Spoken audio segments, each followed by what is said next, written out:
Bismillahirrahmanirrahim. Assalamualaikum warahmatullahi wabarakatuh. Selamat sore pendengar radio Eski di 104,3 FM Pangkal Pinang, pemirsa YouTube Eski TV Media Sulul Kolbu, pemirsa Facebook Masjid Agung Kubah Timah Kota Pangkal Pinang, dan juga para jamaah Masjid Agung Kubah Timah Kota Pangkal Pinang yang berbahagia. Syukur alhamdulillah kita panjatkan kehadirat Allah Subhanahu wa taala atas nikmat untuk kita menimba ilmu kembali di bulan suci yang penuh dengan keberkahan ini.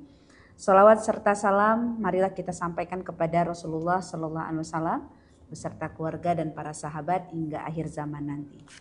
Ya, bahagia sekali tentunya saya Suni Nabila kembali hadir untuk menemani sahabat Eski tentunya di acara Hikmah Senja yang dipersembahkan oleh Masjid Agung Kubah Timah Kota Pangkal Pinang bekerja sama dengan Radio Eski 104,3 FM dan turut didukung oleh Bank Sumsel Syariah Bangka Belitung.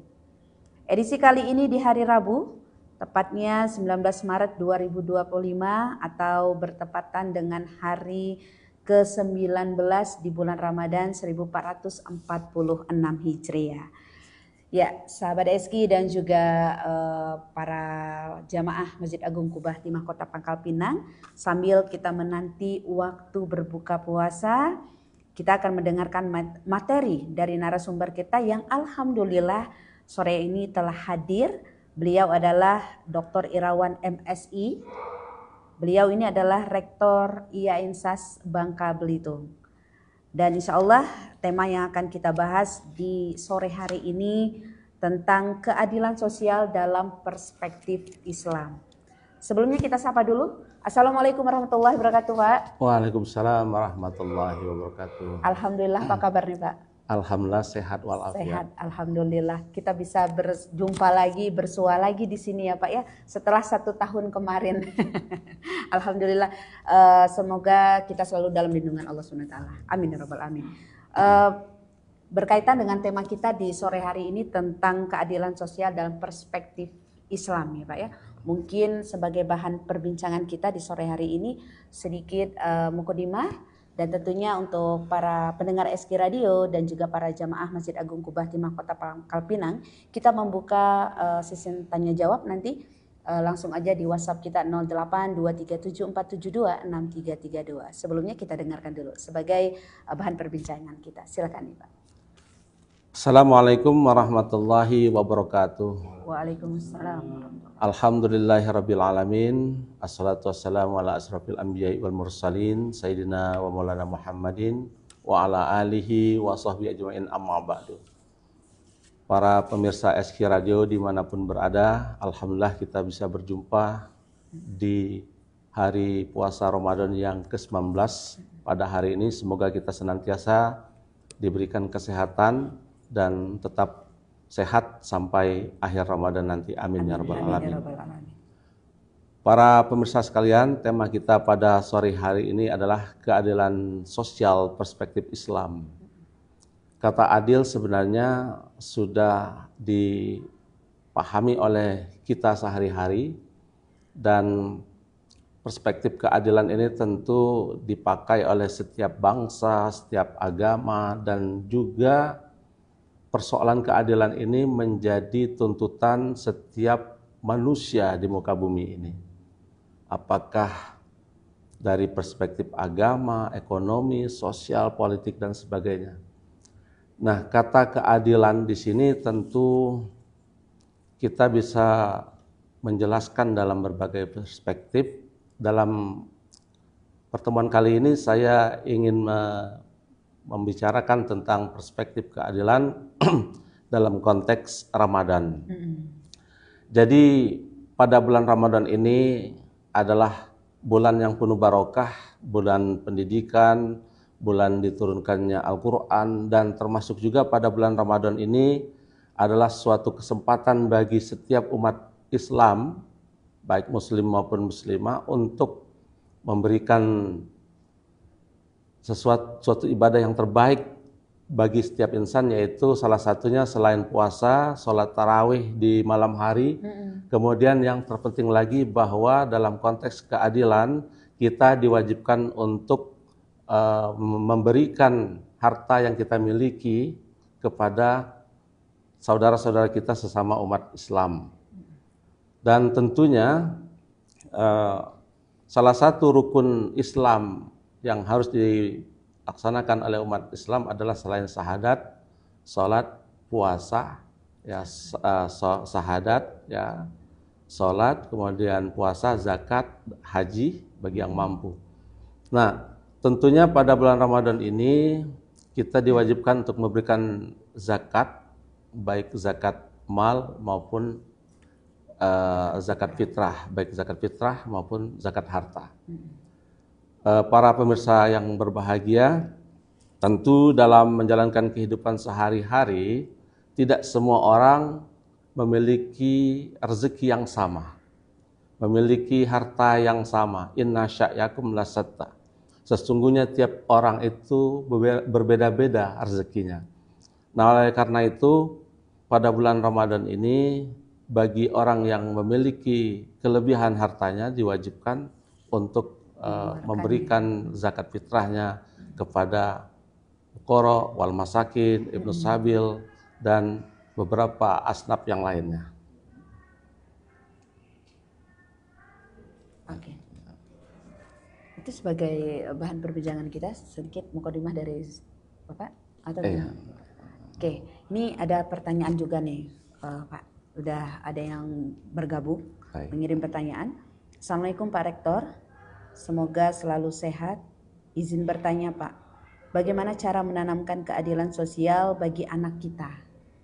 Kadang kita harus meminta satu anak mengalah untuk anak lain, misal dalam hal pendidikan. Tapi kadang susah kita memberi pemahaman kepada anak, apakah yang kita lakukan itu tidak termasuk adil Pak?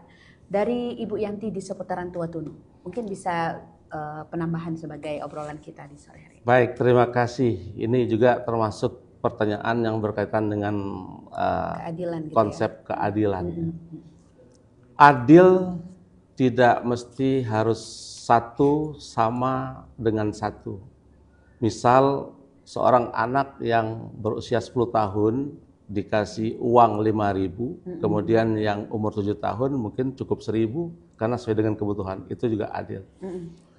Nah, memang untuk menerapkan keadilan kepada anak, kita bisa melihat apa yang menjadi persoalan.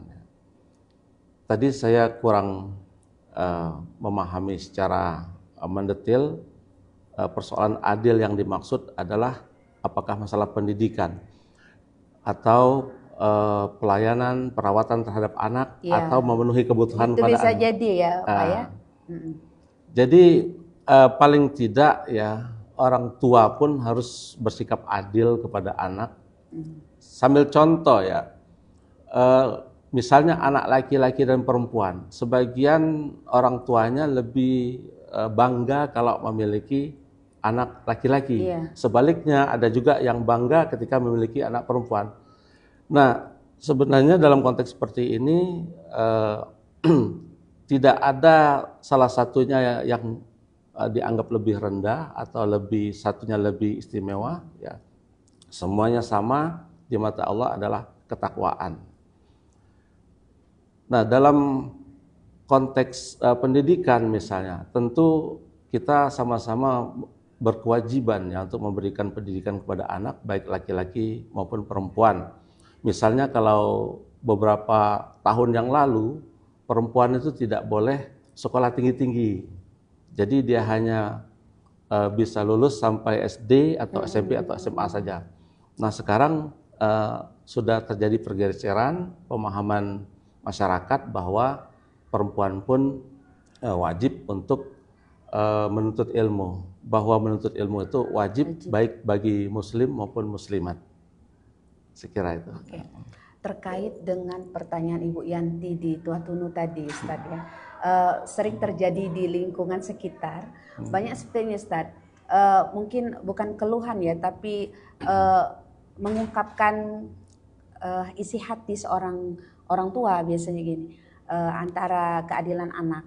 Mungkin anak yang pertama sekolahnya biasa aja gitu. Terus anak keduanya di sekolah yang ternama lah gitu Ustaz. Nah, bagaimana pandangan Ustaz sendiri tentang permasalahan ini Ustaz? Apakah ini termasuk juga memang yang sempat ditanya oleh Ibu Yanti tentang keadilan atau gimana? Ya, saya kira ada beberapa indikator atau penanda ya, bahwa orang tua ingin menyekolahkan anak pertama misalnya di sekolah favorit karena orang tua sudah mempertimbangkan misalnya ada dana, kemudian anak juga mampu untuk sekolah di sekolah tertentu atau jurusan tertentu. Ataupun anak yang lain misalnya ditawarkan, mungkin dia tidak sanggup atau tidak berkenan untuk memilih jurusan ataupun program studi yang diarahkan oleh orang tuanya. Nah, tinggal saja bagaimana orang tua memberikan pemahaman kepada anak. Nah, karena apa? Karena orang tua pun di dalam hal menentukan atau menggiring opini anak-anak ke sekolah mana dia akan bersekolah, orang tua pun harus memiliki seperangkat pengetahuan. Saya teringat Munib Khotib dalam sebuah bukunya menjelaskan bahwa sayang kalau orang tua dalam suatu keluarga itu mengaku saya ini adalah orang tua dari anak-anak, kami adalah orang tua dari anak-anak, tetapi kami tidak menyiapkan seperangkat pengetahuan untuk mempersiapkan kami untuk mendidik anak kami dalam berbagai lini kehidupan.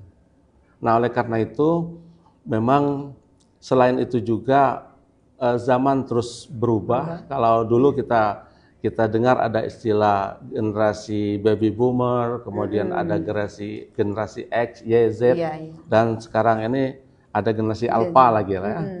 Gen Z dengan milenial misalnya, ini dua generasi yang berdekatan tetapi punya karakteristik yang berbeda sekali. Misalnya ada istilah generasi yang mager, malas gerak, kemudian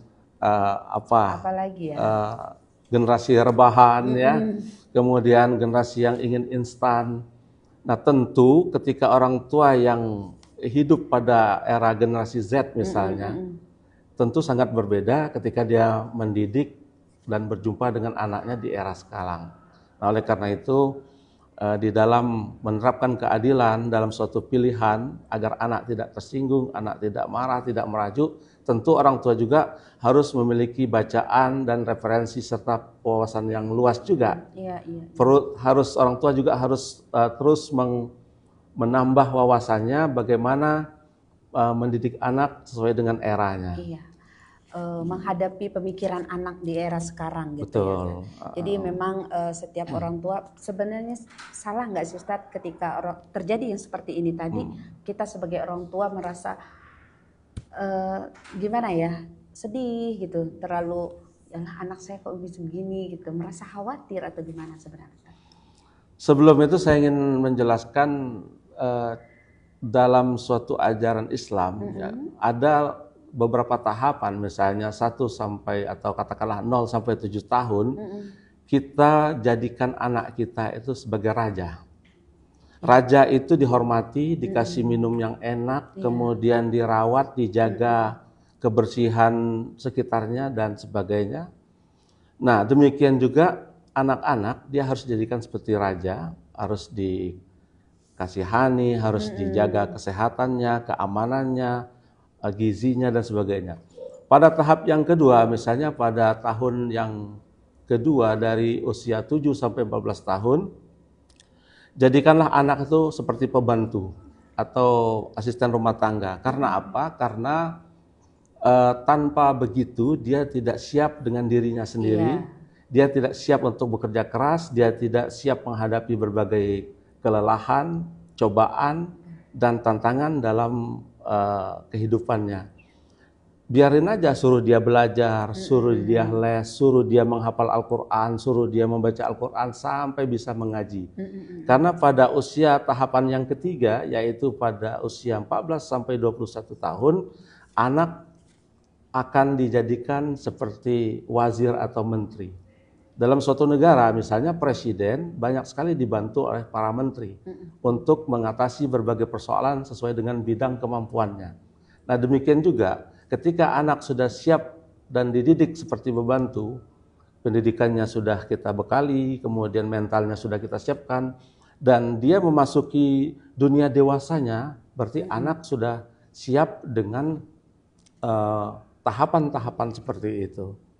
Nah, oleh karena itu kita harus pintar-pintar selaku orang tua ya, untuk mendidik dan bersikap adil kepada anak, apalagi orang tua itu atau keluarga itu adalah madrasatul ula atau sekolah yang pertama, the first school ya. Oke, terima kasih Ustadz untuk jawabannya. Kita lanjut ke pertanyaan selanjutnya. Baik. Assalamualaikum warahmatullahi wabarakatuh Ustadz. Bagaimana sikap kita sebagai masyarakat kadang melihat ketidakadilan yang ada di negara kita? Misal kasus korupsi besar.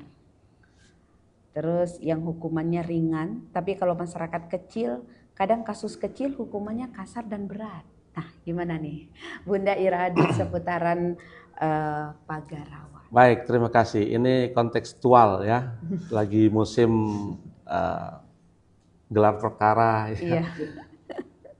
Begini, menurut saya sebelum saya lanjutkan, ada istilah itu korupsi itu terjadi karena adanya kekuasaan. Power tends to corrupt. Jadi kekuasaan itu punya peluang, ya, punya kecenderungan untuk korupsi. Nah, boleh saja misalnya kita selaku masyarakat menilai bahwa putusan itu ringan, tapi yang diambil besar atau banyak. Iya. Mungkin benar argumen masyarakat awam yang mungkin belum betul-betul mendalami secara hukum, ya kan? Tetapi bisa juga anggapan masyarakat itu mencurinya berat, kemudian dijatuhi hukuman ringan. Apa istilahnya itu, tajam ke bawah, tumpul ke atas istilahnya ya. Tidak terbalik ya? Enggak ya. Nah, tetapi terlepas dari itu semua, bagaimanapun ya, pemerintah kita masih tetap berupaya untuk menindaklanjuti pihak oknum atau orang-orang yang dianggap melanggar aturan seperti korupsi. Ya. Ini tentunya tidak lain adalah untuk menerapkan keadilan sosial bagi masyarakat Indonesia secara keseluruhan. Ya. Memang asumsi tanggapan dari masyarakat kita akui beragam, tetapi pada satu sisi kita perlu mengapresiasi pihak penegak hukum kita sudah melakukan upaya, dan tentu meskipun umpamanya ada anggapan masyarakat bahwa itu adalah suatu ketidakadilan karena punishment, hukuman yang dijatuhi itu tidak sesuai dengan apa yang dipahami oleh keluarga atau masyarakat.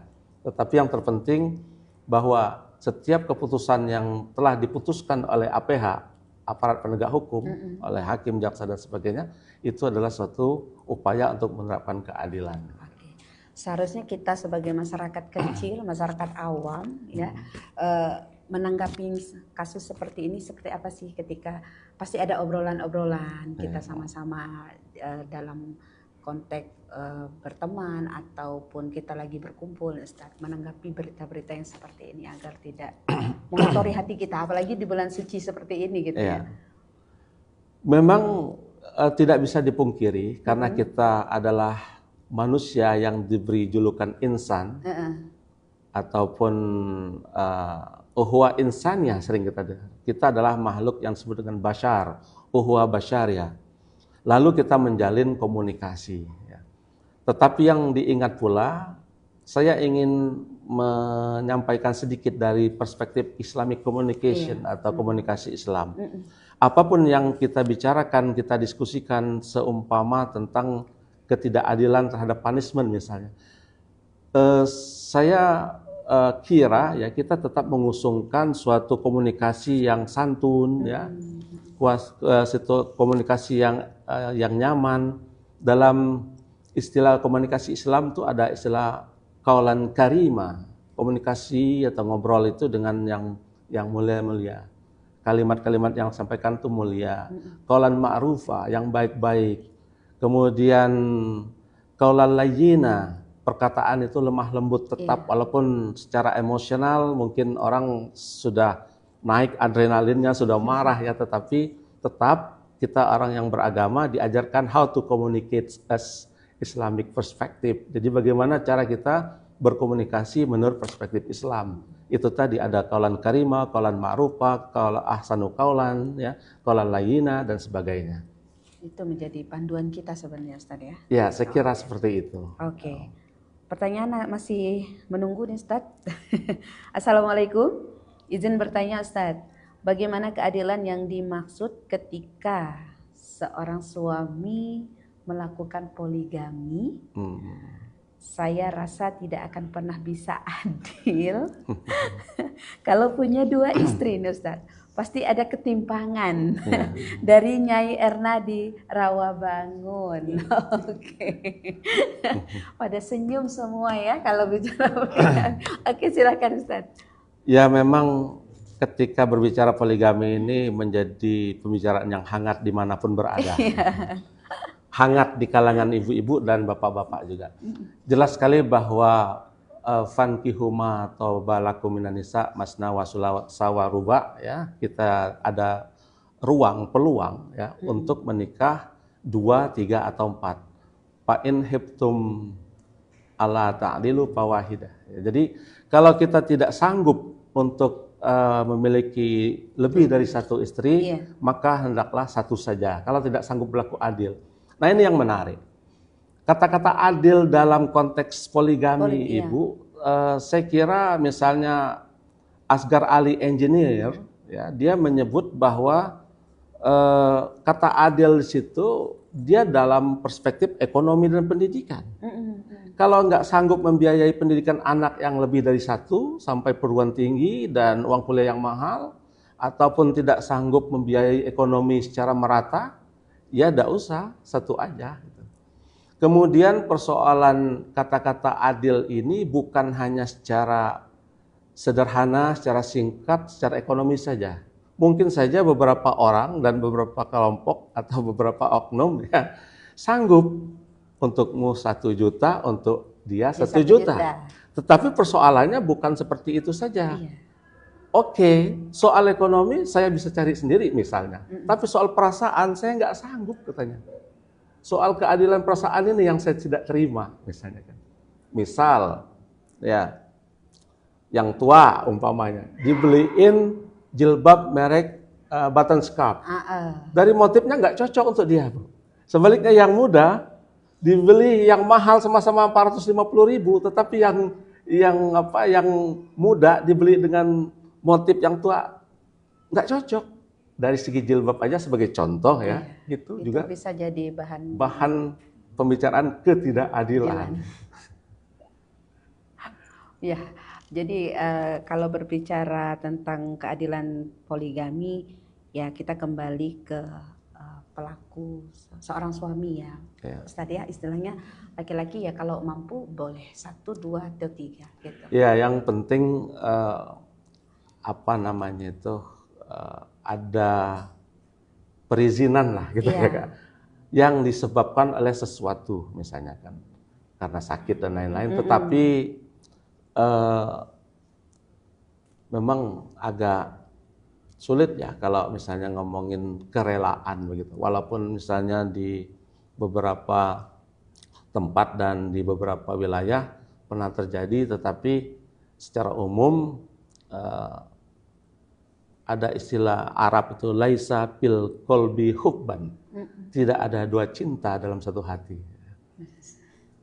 Tapi saya sempat ngobrol tentang poligami jadinya Ustaz.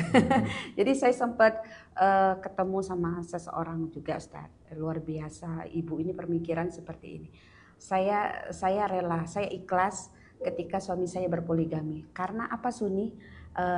Setelah saya mempelajari ilmu poligami, kata dia gitu, itu pahalanya luar biasa, kata dia gitu.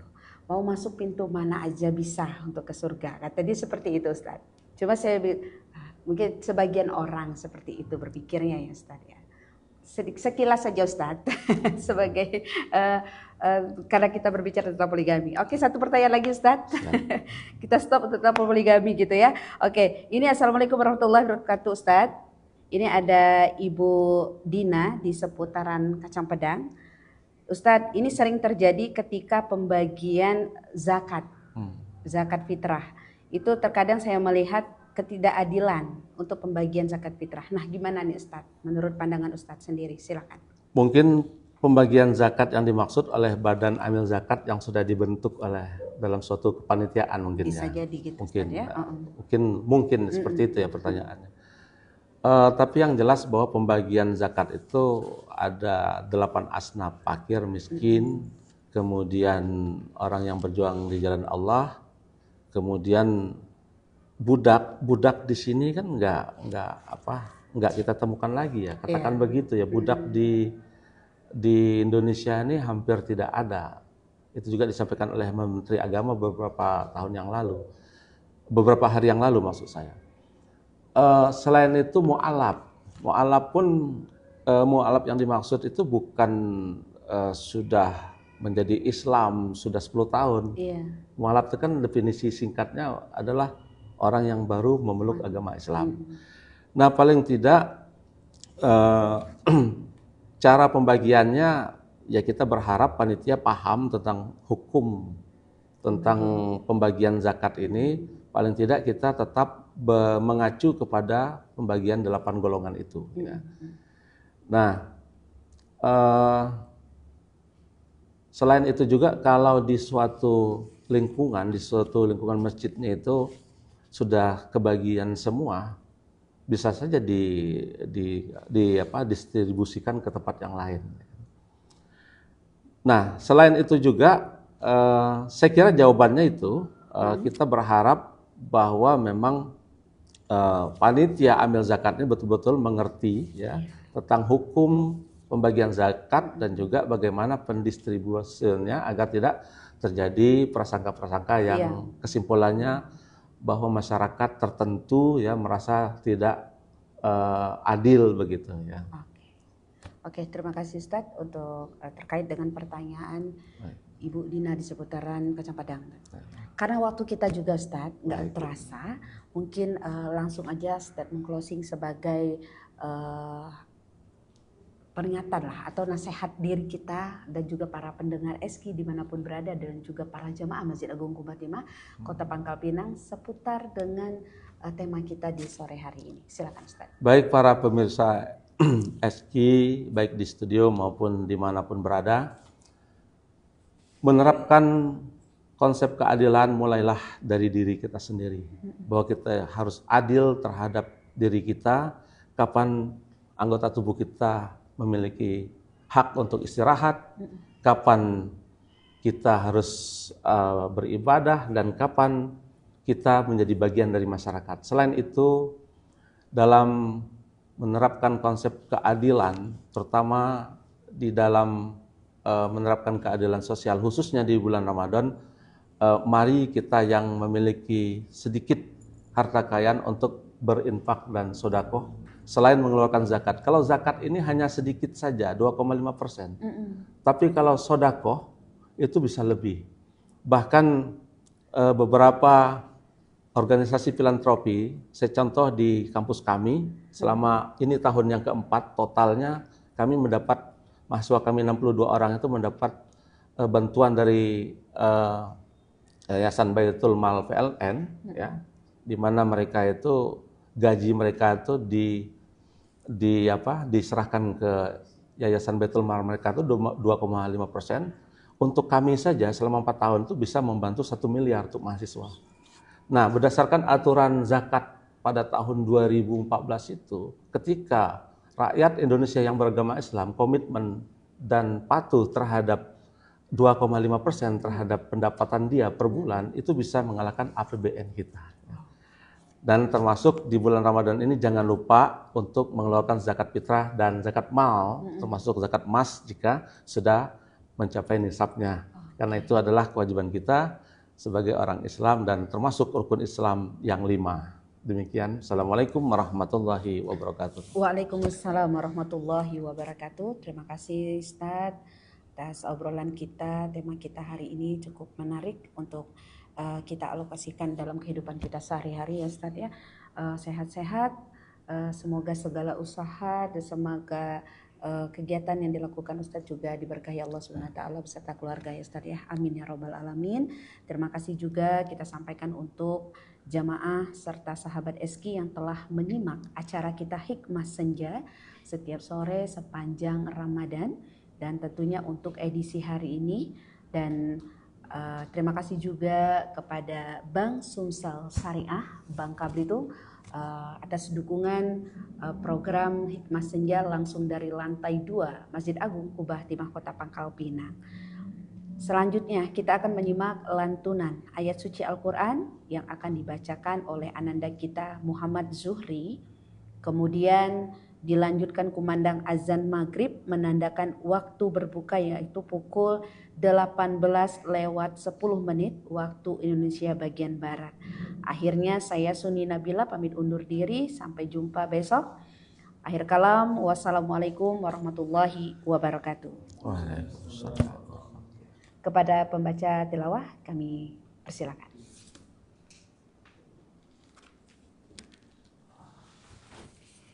Terima kasih. Sama-sama. Oh, ya, Pak.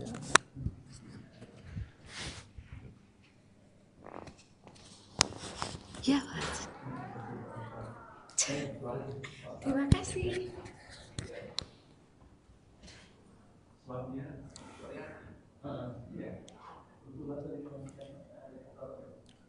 Assalamualaikum warahmatullahi wabarakatuh.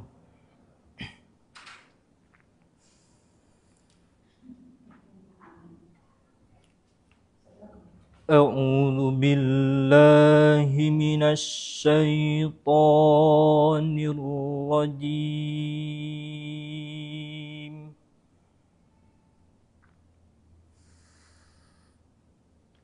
Bismillahirrahmanirrahim.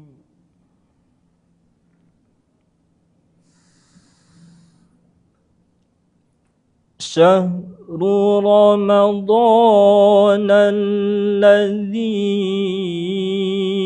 unzila fihi al-Qur'anu hudan linnas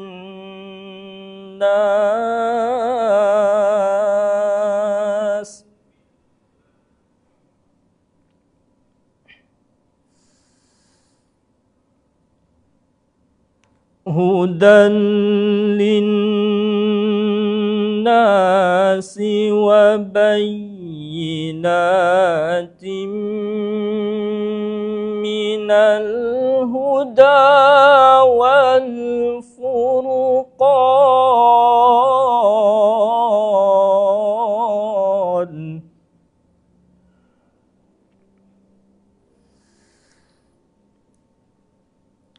Faman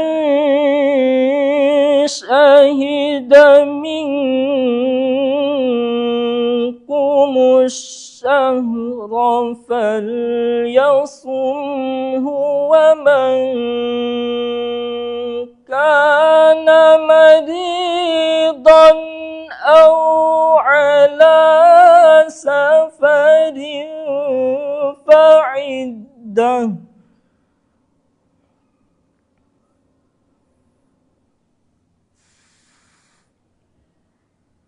وَمَنْ كَانَ مَرِيضًا أَوْ عَلَى سَفَرٍ فَعِدَّةٌ مِّنْ أَيَّامٍ أُخَرَ.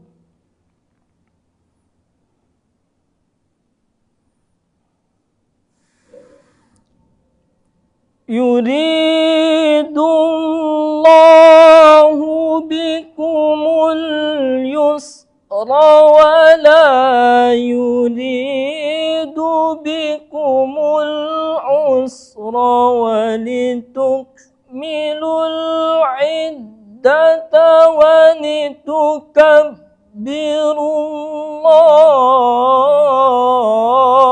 الله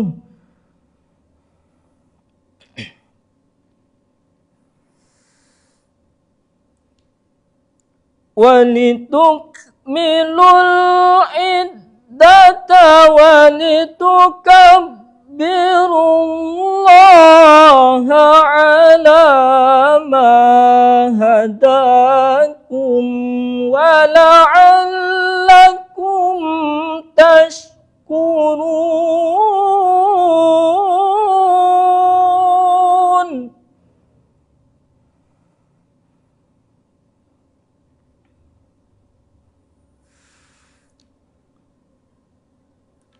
وَإِذَا سَأَلَكَ عِبَادِي عَنِّي فَإِنِّي قَرِيبٌ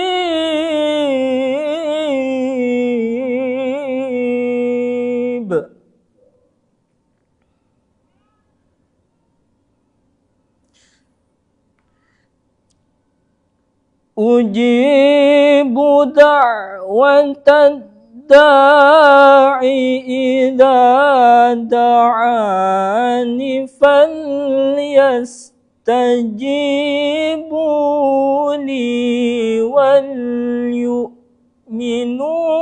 بي لعلهم يرشدون.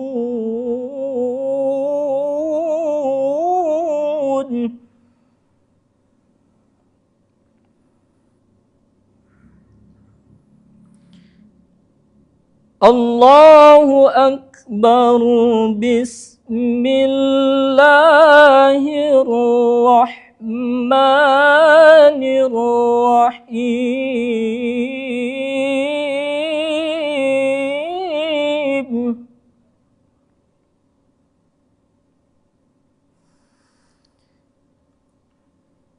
يا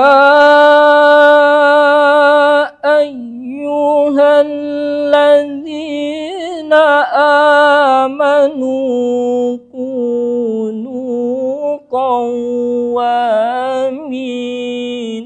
لله شهداء بالقسط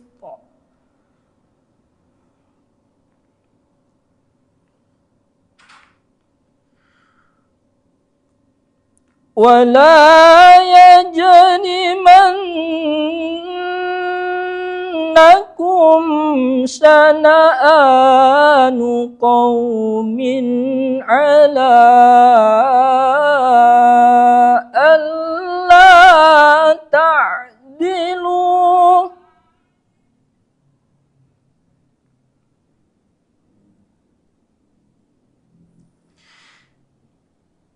اعدلوا هو أقرب للتقوى واتقوا الله إن الله خبير بما تعملون.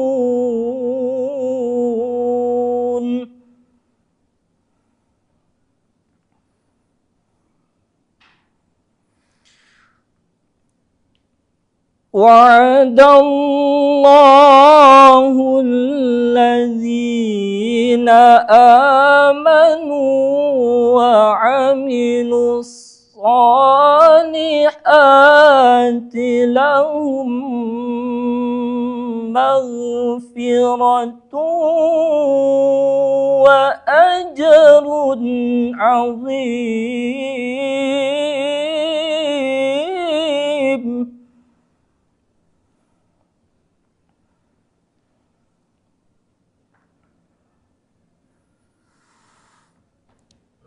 والذين كفروا وكذبوا بآياتنا بآياتنا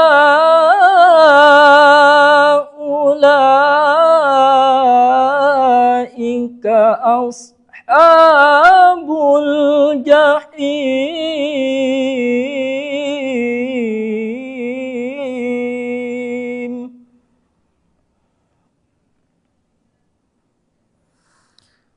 أولئك أصحاب الجحيم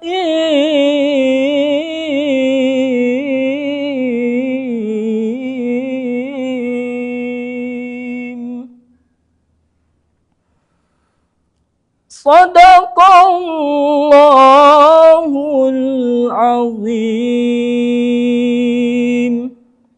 Wassalamualaikum warahmatullahi wabarakatuh.